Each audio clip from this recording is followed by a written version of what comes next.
बोझ। कविता अपने माता पिता की बेहद लाडली थी।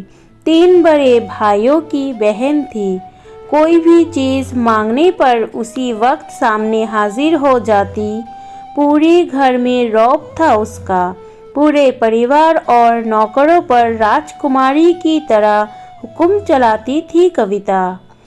स्कूल में भी पूरा रौब था उसका। बड़े घर की लाडली जो थी वे। ऐसे ही अपने कॉलेज में दाखिला लिया।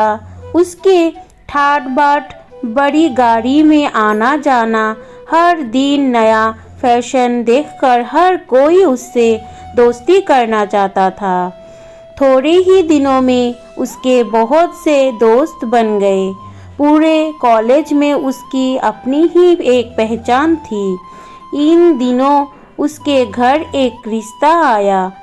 खानदानी लोग थे और पापा की पुरानी जान पहचान थी उनके साथ। कविता के साथ कोई जबरदस्ती नहीं थी, पर कविता ने फिर भी हाँ कर दी, क्योंकि वे अपने परिवार से बहुत प्यार करती थी। वे जानती थी कि वे लोग उसका अच्छा ही सोचेंगे। लड़के का नाम था राज। राज काफ़ी पढ़ा लिखा और समझदार लड़का था। ससुराल वाले भी बहुत अच्छे थे। ससुराल में कविता की जगह वैसी ही थी जैसे कि मायके में। कोई भी कार्य कविता की सलाह के बिना नहीं होता था। सबकी लाडली बहू बन गई थी वे। फिर उसके घर एक बेटे का जन्म हुआ। राहुल कविता को जान से प्यारा था। पोता पाकर ससुराल वाले तो फूले नहीं समाते थे।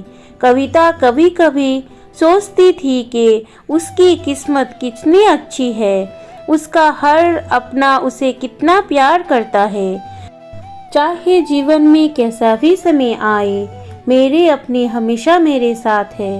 मैं कभी अकेली नहीं हो सकती। कितनी खुशकिस्मत हूँ मैं। पर शायद कविता की खुशियों को उसकी अपनी ही नज़र लग गई थी। एक दिन वे मायके जाने की जिद कर बैठी। राज को बहुत काम था, लेकिन वे फिर भी उसे ले गया। रास्ते में उनकी गाड़ी अन्य गाड़ी से टकरा गई।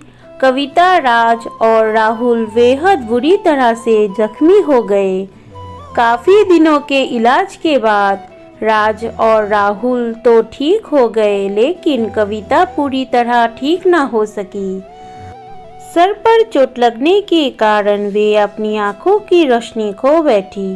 अब कविता की किस्मत जैसे उल्टे पांव चलने लगी। मायके वाले कुछ दिनों तक उससे मिलने आते रहे। फिर कभी कभार फोन ही करते पूछ लेते कि अब कैसी है। धीरे धीरे ये सिलसिला भी कम हो गया। ससुराल वालों की भी सहानुभूति कम होने लगी। घर में किसी के पास बैठने के लिए कहती तो जवाब में मिलता, बहुत काम है, अब तुम भी हाथ नहीं बटा सकती। राज भी चिड़चिड़ा हो गया था। बस राहुल ही था उसके साथ, जिसके साथ हंसते खेलते उसका वक्त गुजरता था।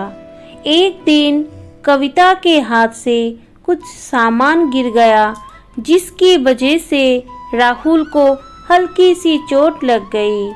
कविता के सास ससुर ने राहुल को उससे अलग कर दिया कि कहीं उसके ना देखने की वजह से बच्चे का कोई नुकसान ना हो जाए। कविता अंदर से टूट चुकी थी। एक दिन उसने सबके सामने अपने मायके जाने की इच्छा रखी, तो राज उसे तुरंत मायके छोड़ाया, जैसे कि वे भी यही चाहता था।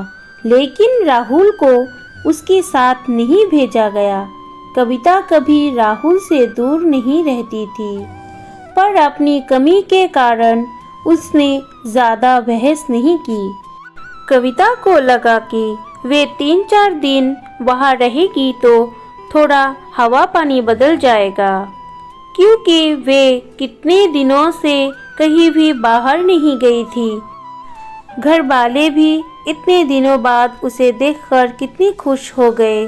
कविता के घर पहुंचने पर सब लोग बहुत खुश हुए। खाने में सब कुछ कविता की पसंद का ही बनाया था। उसने अपने मम्मी पापा और भाई भाभीयों से दिल खोल कर बातें की। उसके छोटे छोटे बच्चे भी बुआ के साथ घुल मिल गए थे। रात को सोने के वक्त जब वे कपड़े बदलने लगी तो उसे पता चला कि उसका बैग तो बहुत भरा हुआ था। वे सब समझ गए। वे बहुत उदास हो गए। कुछ दिनों तक तो सब ठीक रहा, फिर जैसे सब बदलने लगा, सबका व्यवहार बदल रहा था। वे लोग जैसे थक चुके थे उससे। सब लोग घुमा फिरा कर पूछने लगे कि राज कब आ रहा है उसे ले जाने। वे बहाना बना देती, जबकि वे जानती थी कि उस घर में अब उसके लिए कोई जगह नहीं। कविता से चलते वक्त कुछ ना कुछ नुकसान हो जाता। थोड़ी बहुत टोका टाकी उसे सुनाई देती, वे टाल देती। एक दिन उसके हाथ से लगकर एक कीमती फूलदान टूट गया। छोटी भाभी ने बहुत हंगामा मचाया। कविता के माता पिता रोज रोज के झमेले से तंग आ गए थे। उन्होंने राज को खुद से फोन कर दिया। राज कविता को अपने घर ले गया। कविता को अपने परिवार वालों से ये उम्मीद ना थी।